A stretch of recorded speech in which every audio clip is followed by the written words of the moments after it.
mukwano gwange yonna gy'osinzidde njagala okubuuzaako weebale nnyo weebalire ddala ate okuvaayo n'olabikanga ogoberera enteekateeka zaffe ez'omuzinzi yonna gy'osinzidde mwana mama mwana wa taata kaseera kalungi lunaku lulungi tusobodde okulabika nga ate obaolyawo tujja okutuusaako ensonga ze twakusuubiza ez'omuzinzi yonna gy'osinzidde obaolyawo oyongere okulabika nga ozitegeera.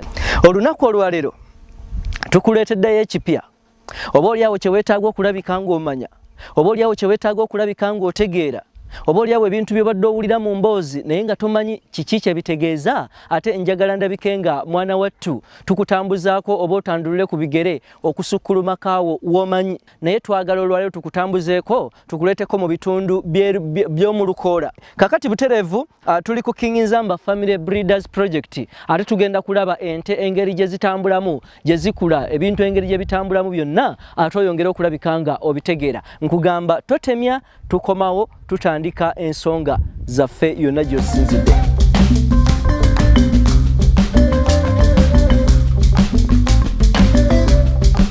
Mu kaseera kano tutambula ng'oba olyawo tugenda ku faamu gye tugenda okulabika nga tusanga ebisolo gye babirundira. Of course obudde bwa kawungeziwungezi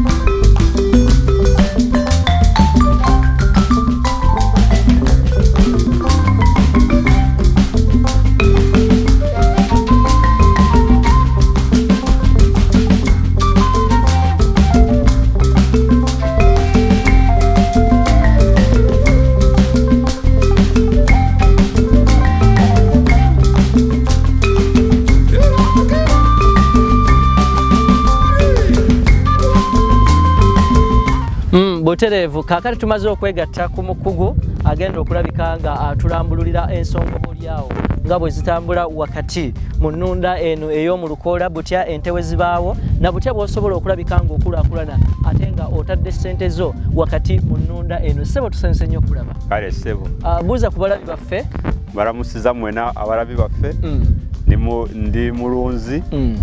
Ebisolo bye bino ente ze zino. Tweberere eno mu Lukoola lwaffe. Mpola. Amanya ssebo. Yenze Bizimungu Dan. Tweberere eno mu Lukoola lwaffe. Egombolola bagiyita Kinyogoga mu Ngoma. Eno ye tusinziira okwerundira ebisolo byaffe. Okay. Obulamu busanga mutya wakati mu Lukoola mu kulunda? Obulamu mu kulunda eno mu Lukoola nero omuntu atandika mpola. Twatandikira ku nte 5 ze twasooka okugula naye ate kati tulina kati ebiraalo bibiri. Zino ze mulaba zino nnyana ezizizaala twazaawula zirina efaamu yazo waleeri twagenda okulaba nga zino ennyana zonna nga ziri mawako nga zirina amawako nga zigenda kuzaala kyokka ne mama waazo nga nazo zikyazaala.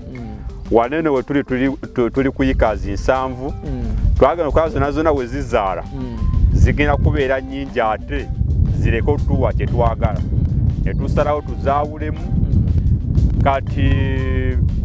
Kati wanene tusigazaawo ennyana emigongo giri eri tulinamu ente zikamata 15 17 bwe zityo agamata eno mu Lukoola yakutubeesaawo. Abantu abasinga batya okulunda mu Lukoola kimusobola mutya okubeera nga mukiyimirizaawo obutatya? Okutya kisinzira nero omuntu nga yazaalibwa n'omutima ogutya naye ate okulunda mu Lukoola si kizibu kasita obeera ne balirwanawo nga balungi ate nga mukwatagana. Ente weba negenda waleeri ng'oyinza ogifuna nga mirwanawo tayinza gibba olw'ensonga mukwatagana bulungi. Ekyo kyekiyinza okugumya n'obeera mu Lukoola n'olunda ebisolo byo. Bangi balunda ebisolo byabwe oli n'akoma ku nte 2 n'akoma ku 3 ate ng'otugambye mwatandika na 5 naye ze ndaba kompitirivu ate nga wakyaliyo n'ekiraalo ekirala. Kiki ekiyamba ente zino okulabika nga zeekubisaamu nnyo?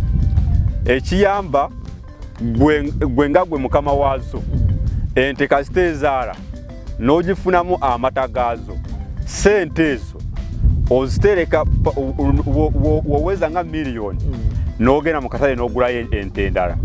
Kale n'obeera bw'otyo aga amata agaazo nga gwogulamu endala ate nga nazo zeyongera kuzaala ate obeera ogenda ogula ente gy'olaba egy'okuwa nawe kyoyagala mu maaso tofa kugenda kugula n'osanga gy'osanze n'ogula kati ogiraba ng'eyente eyente twagijja mu Zireri eyente ekama liters 18 kati eyente weba ekama liters 18 omanya liters 10 sente za liters 10 ngenda zitereka waki liters sente za liters endala ziba zinyambako mu bintu byewaka mbu abantu abalunda mwerumya nnyo twagala otulambulule bulungi bannayuganda abakulaba n'abantu abali yonna mwerumya nnyo nti mufa nnyo ku nte gwe ne olwala tosobola kwegulira ne panado amaanyi gonna mugateeka ku nte ekintu ekyo kitangaazeemu ekyamazima endwadde bandwadde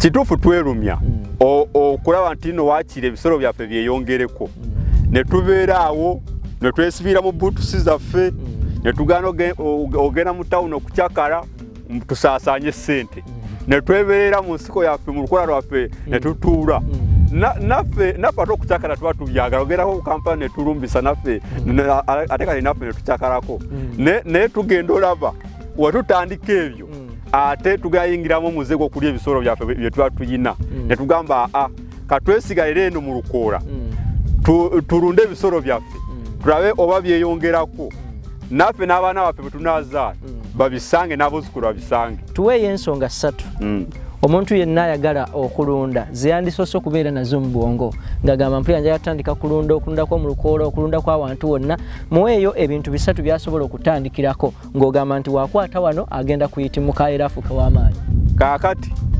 ensonga ziri 3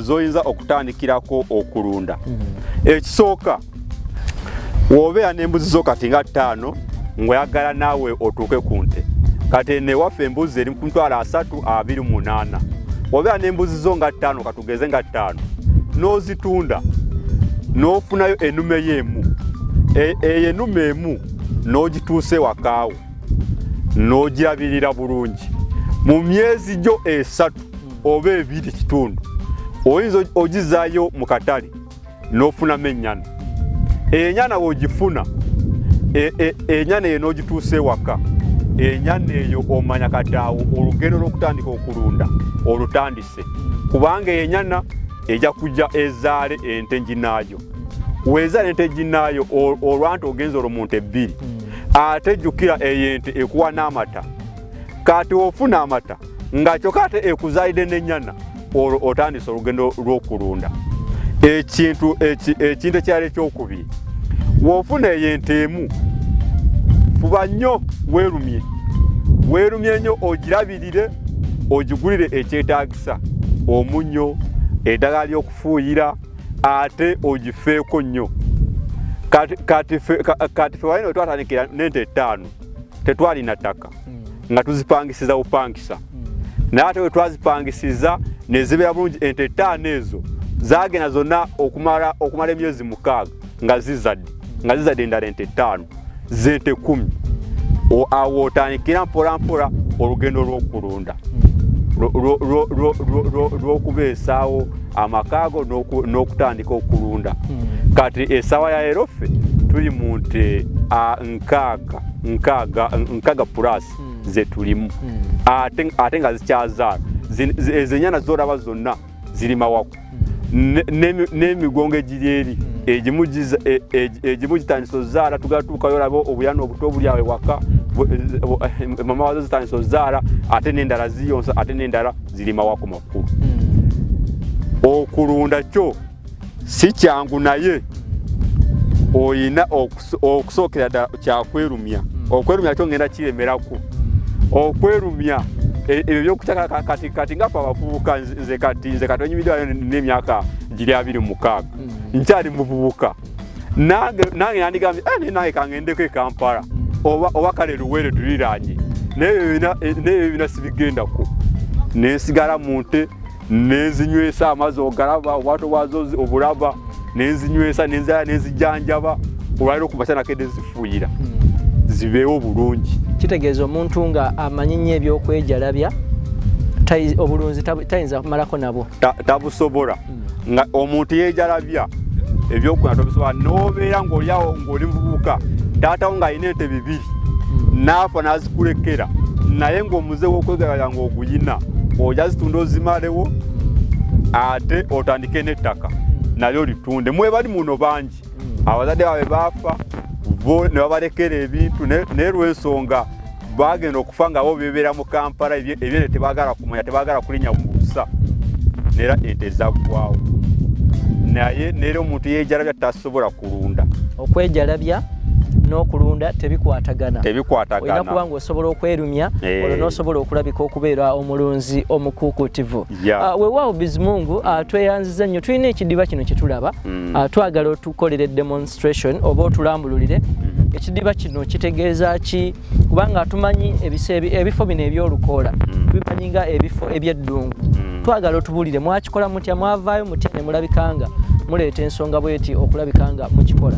Kaakati eno eddamu gy'olaba twaliwo binyo ku kintu eky'amazzi go ge mazima naye tugamba tunaabawo tutya ng'ente zino nga tezirina mazzi waaki ente ne weeryako akasubi katono naye ng'erina amazzi. Kati ebisaya bino by'olaba bye tulimu bya musana ente ne weeryako katono naye nenywa amazzi twagenda olaba ng'ekintu eky'amazzi kitusumbuwa netweta zikurakita ne zitusikira eno eddamu ne ate ogalaba amazzi mayonjo nga wadde sibbowa ne ogalaba mayonjo nera ente zijja ne zinywera waneeno ne zinywa bulungi ne zikutta. Kati mukola mutya mugasombayo ne mugayiwamu mu kino? Akadomola kano koolaba obangendemu tekirina buzibu.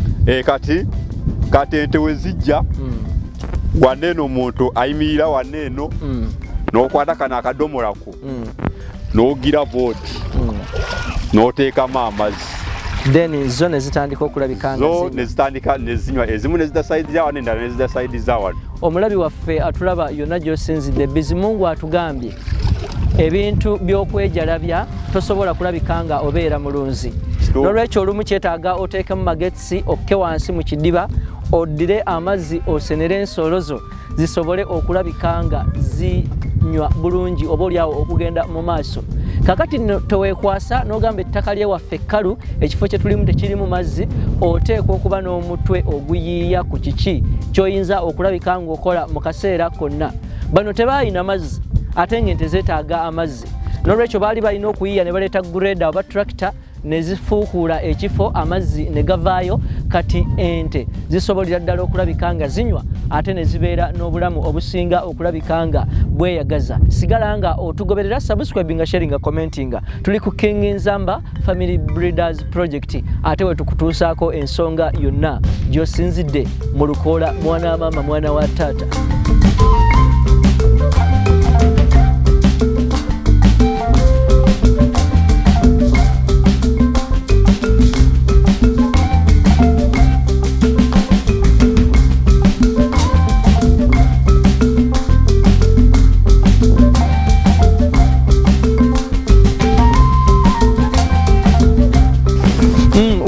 Kale abalabi baffe abalungi abatwala Kampala Media TV butereevu tutuuse bulungi ku faamu gye tugambyeko ey'ente enkulu ate nga boogenda maaso okulabika ng'oziraba n'ennyana ento oba olyawo ezaakalabika nga zizaalibwa. Mukulu Bizimungu jangu olabike ng'ate otuwaako ku nsonga nga bwe ziri. Ssebo zino z'ente z'otugambye zitya? Zino z'ente ezizaala ziri zezino ente emigongo gye gino gye mbadde mbagamba. Mugiyita emigongo? Otyo. Kakati lwaki mwasalawo okuzaawula? Okuzaawula wali eri waali wafunda nga tulaba ente gye tukamamu liters 10 weesigala wali ate nga nte nnyingi omuddo ogenda kuggwako katugeze ente badde evamu liters 10 etuke ku lita 3 omuddo nga mutono ng'ente nga tekkuta naye ate we twazaawula ezimu ne sigale ate endala ne tuzireeta waneeno kati buli nte yonna ekkuta naye tesobola kusaala amata lwakuba ekkuta. Lwakubanga ekkuta. Wow, bagamba nti abantu mmwe abalunda temwagala byakulima twagala otunnyonnyoleko ku nsonga eno. Mubeerawo mutya mulyaki mulya mutya soko tubutangaazemu ku nsonga eyo. Okulya tulya neero olabye eri gye tuvudde mu faamu eri nene ate gye tugeze tulabyeyo ndimiro yonna. Okulya tulya otutunda amata ganeeno ne batuwa ssente tugulamu akawunga ne tugula muwogo ne tugula amatooke ne tulya ne tubeerawo. Ne mulya emmere bulungi nga muteekeddwa okulabika nga mulya. Lwaki temulima kuba mwandisobodde okwerimira? Okulima twandirimye naye eno mu Lukoola eno mu Lukoola engabi gye ziri w'olima emmere zigirya ate n'enkima nazo nnyingi n'ente zennyini nazo ate ziyinza okuba sengenge ne zigiyingiramu. Kati twagenda olaba okulima ate nga tuyinza n'ofunza ekifo ky'ente zaffe zezaliddemu nekireeta n'empalana n'abantu nekireeta n'empalana ne baliraana ente zaabwe okutoloka ne zijja mu faamu mu mmere yo ne tusalawo ebyokulima fenyo ne tubyesonyiwa emmere tugulangule. Ekirungi sente zo tuyina tetuyina buzibu. Kale twagala otunyonyoleko ku nsonga ey'ebbeeyi. Number 1 ebbeeyi y'amata. Ebbeeyi y'amata mugisanga mutya okusinziira ku kyemuteekamu oba oliawo ne kyemugyamu? Essaawa ya leero litaazi y'amata eri ku 1,200. Ng'otunda litaazo nga 5 oba mu kasenteko. Awo ate ng'ojjako ez'emmere ng'ojjako n'ez'omunyu gw'ente n'eddagala ly'ente n'ez'abaana okusomesa abaana. Ebbeeyi ebanyigiriza oba mulaba nga weeri si wabi? Ebbeeyi yo etunyigiriza ate ddala mu biseera by'enkuba. Kati mu biseera by'enkuba litaazi etuuka ku nusu 5 ate n'oluusi netuuka ku nusu 4. Kitegeeza amata bbeeyi erinnya bwekka. Kiki ekiviirako mu biseera by'enkuba amata okukka bbeeyi? Mu biseera by'enkuba amata gaba mangi nga tuvudde mu musana ng'ente ate kasita enkuba etandika otunya ate omuddo ne gujja amafaamu gonna n'osanga abadde akamazi litaazi 5 atuuse mu litaazi 8, abadde akamazi litaazi 2 atuuse mu 4. Kati n'ogatwala ku dayale nosanga amata mangi nabo bbeeyi ne bagisala. Bwe temwagala kusomesa baana mubateeka mu byabulunzi era bwe kituuka ku by'ensoma bali wala. Tunnyonnyole ku nsonga eyo. Ekintu ekyo si bonna, abamu bakikola abalala bo tebakikola. Kati nga ffe ate kakati kaneeyogereko ŋŋanzi kati nze saasoma saafuna mukisa kitange okumpeerera lwakuba enfuna yali ntono naye nze kati ng'abaana bange sinza ate butabasomesa mbalina okufaayo nnyo basome okulaba nga gwe tikyotaatuukako omwana wange yakituukako. Ebyamasomero biri bitya kuba ntunudde tuvuze engendo empanvu nga tulaba amasomero okusomoozebwa? Amasomero gweno matono ekyaddala amasomero go matono naye just eno wali amasomero ga primary paka ku P7 naye ate kasita omwana ayingira mu senior tumutwala Luweero w'obulenzi oluusi ne Kampala. Gwe waawo tuli ku nte wagambye bagita batya? Emigongo. Emigongo abatulaba z'ente enkulu ezizaala ente endala. N'olwekyo tuli ku faamu ey'ente z'emigongo. Sabo ngambye olina ekirabo kyange njagadde tukituukeko kisivinge kituufu.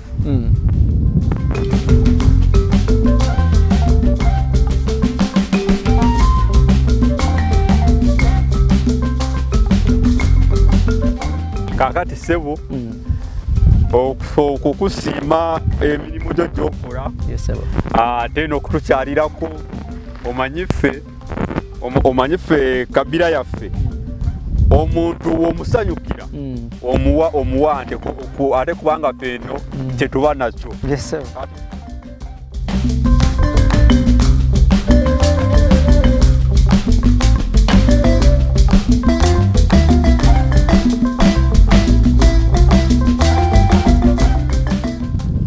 Mpeereddwa ente abalabi baffe ye negezaako munaye kubanga alinga enyije tenaba kumanyira ye nenyana yange empeereddwa sebo omukulu Bishop King Zamba tusiimye nnyo tweyanziza nnyo oba oli awo yene nyana empereddwa gyogenda maaso okulabika nga olaba yonna gy'osinzidde okutulabika nga otugoberera mwana wa maama mwana wa taata. Kwebaza okulabika nga otambudde wamu naffe wakati mu lugendo luno tutindize olubadde oluwanvu ennyo nnyini ddala okulaga obulamu bw'omu Lukoola bwewaawo n'obulunzi we bubeera. Kakati nkugamba yongera okwettanira emikutu gyaffe gyonna ffe tugenda kubanga tukutuusaako byonna bye weetaaga okumanya yonna gy'osinzidde. Subscribing, sharing, commenting. Genda ku www.kampalamediatv.com otugoberere. Genda ku mikono gyaffe abadde ma gospel promotions olabike ng'ojjayo ennyimba zo ozidownloadinga ate ng'ofuna obubaka bwonna bwe weetaaga okumanya yonna gy'osinzidde. Bannange mu Lukoola nfunye birungi byerere Katonda ansaasidde n'olwekyo tubeebaza nnyo mwebali nnyo mwebali ddala baproducer bange omukulu Augustine Dema Mayombwe byonna Kaguta webali nnyo webali ddala ku kamera n'omukulu Dawsoft ate abeerawo wali okulabika nga ataganjula ensonga zonna. Penny Passes yabeerawo okulabika nga alondoola ensonga zonna yonna okulabika nga tutambula gye twetaaga okugenda. San Nicholas Ombede abeerawo okulabika nga oba tulinnya nnyonyi oba tutambula bigere oba tulinnya kagaali ate okulabika nga tutambuza bulungi yonna mu kifo okulabika nga tuli safe. Mwebale nnyo mwebale ddala yenze Ssemaganda Moses Hope nkugamba sigala nga ate otugoberera gy'osinzidde.